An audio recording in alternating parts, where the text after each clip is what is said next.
If you know anything about science, you know that when we study science, things change.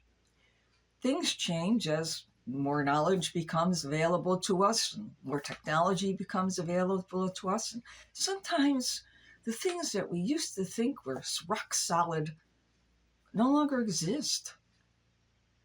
They've been put into the heap or dump yard, if you will, of scientific non belief.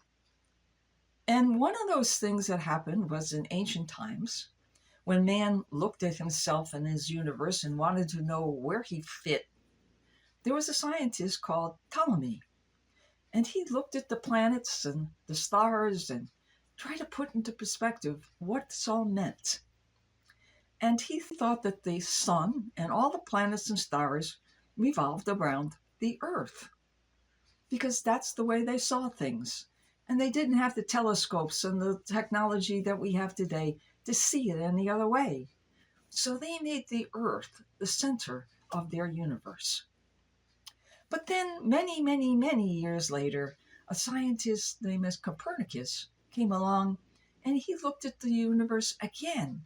This time we had much more scientific knowledge, much more observations, and much more ability to see what was going on in the heavens.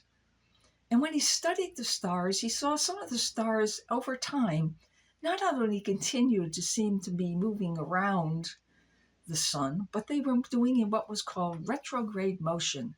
In other words, the star would move and then it would turn around and go backward.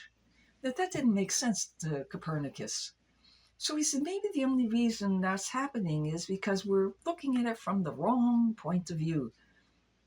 If we moved our center of study not from us being the center, but putting the center of the universe at that time in the sun. And when we move off the earth as the center to the sun, then the retrograde motion disappears. And we realize that the earth was just another planet and it did what all the other planets did. It went around the sun. Now, in our spiritual life, we have to know where our center is. Who is the center of our universe?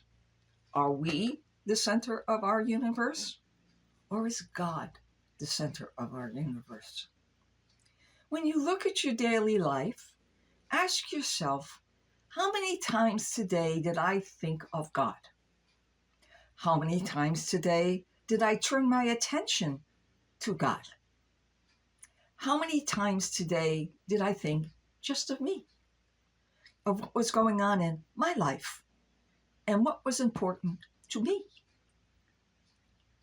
And then you will see which point of view you have, a God-centered point of view or a self-centered point of view. But if your life is to make any sense, just like Ptolemy's was in retrograde motion and didn't bring you anywhere, it brought you forward sometimes, but it turned around and went backwards, we need to have the Copernican point of view. A Copernican point of view where we're always moving forward in grace. We're always moving forward in blessings. And we're always moving forward in adoration, praise, glorification, and gratitude for God's blessings. Yes, ask yourself, what is your center of universe?